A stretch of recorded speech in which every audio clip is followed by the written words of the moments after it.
If you've got kids sharing a bedroom, you'll know how hard it can be to decide on the decor. Stylist Sarah Gunn is here to show how to do it and keep the peace. This is a great idea because there are so many families. I feel like we sort of evolved to the point where kids are often sleeping alone in a room. But there are so many examples of families, they can't do that. They don't have the space, or maybe they've got 5 kids or 4 kids or even 2 kids. I like sharing a room with my sister, quite frankly. So how do you do it so that both kids are okay with it? Well, yeah, that's the important thing, is that your bedroom's probably the most personalized space in the house. It needs to feel like your escape, your getaway, your happy place. And when there are 2 children sharing the room, I would say most often they're not the same age unless you have twins, right? Yeah, that's so you have to meet the needs of different aged children. You want the space, no matter what age they are, to function for both of them, and they want to have input on the design for both of them as well. So the first thing I would do is kind of visually divide up the space, and so I did that here with the paint on the wall. So we did one side of the room obviously in one color and another side in a similar color, and then I just thought a white band down the middle, just separated it and added a little bit of a modern touch, which is fun. Lovely. Right? So that visually separates the space. And they're still getting their personality in the colors that they picked, as long as the colors go together. Well, we're going to get to that in a sec, because that's so important. Exactly. Yeah. So the first step when you're designing a bedroom for any age is, of course, to pick out the textiles and the bedding, because that's where you're going to pull all the other elements from. So in this case, if you want your children to get involved, because you want them to love the space, here's my tip. Yeah. Give them choice, but very limited choice. Yes. So we're talking 2 or 3 things that you already love and already know that will work together in both beds, because they're not necessarily going to want to match. Their interests may be different. Their color interests may be different. So yeah, give them 2 or 3 choices, let them pick that, and then do the same thing with the wall color. So you could give them 2 or 3 choices of different shades of the same color if you're really kind of a control freak like me. Or if you're feeling more adventurous, give them 2 or 3 different shades that are pulled from the bedding and let them pick which one they want on their side of the room. I agree with that tactic. Yeah. Yes, broccoli or asparagus, but you're eating one. Well, this is just it. Honestly, these are your options. This is it. If I let my older son decorate his room, everything would be red. The ceiling, the floor, the walls, the bedding, the furniture. It'd be angry. It would be alarming. Yeah. So I let myself have a little bit of input on there. Yeah. And the thing about bedding I want to talk about too, I mean, a lot of kids' bedding is really themey, and that's fine.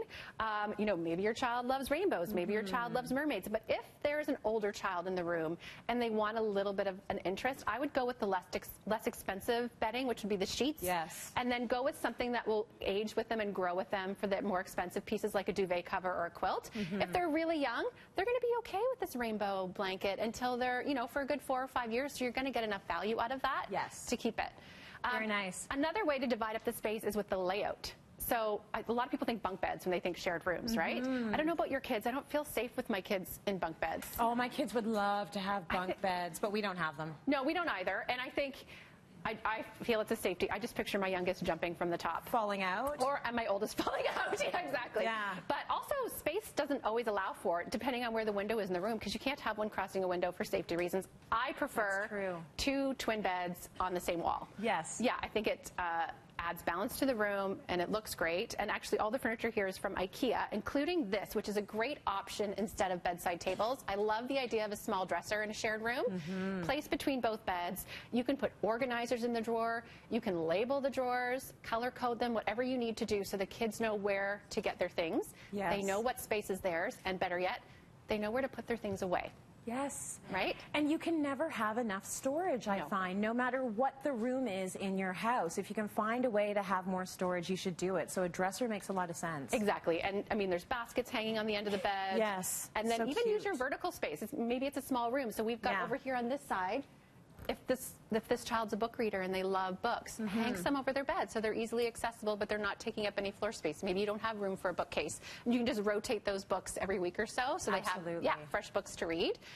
And of course, and then pretty art. Right. Art is another way to personalize it for each child. They may not have the same interests in what they like in art either. So put something down the middle that will work for both of them. And then on each side of the room, maybe this child's really crafty and artistic, and that's something they created, and they can switch it up or hang their own art. I honestly love kids' own art in a room. Me too. Right? And just with washi tape, you can tape it up on the wall, and they can replace it and move it around. Yeah. So it makes it really easy that way. I was so thrilled to see that my kids have started hanging their art, and by hanging, they took masking tape and put it on. I was like, oh boy, I need to get in front of this issue. They just tape right on the paint. I mean, it's not ideal. It's nice if you can do it like that, right? Yeah. Like put it in a frame, Totally. put it up properly. Probably if I was a better mom, I would have done that before they...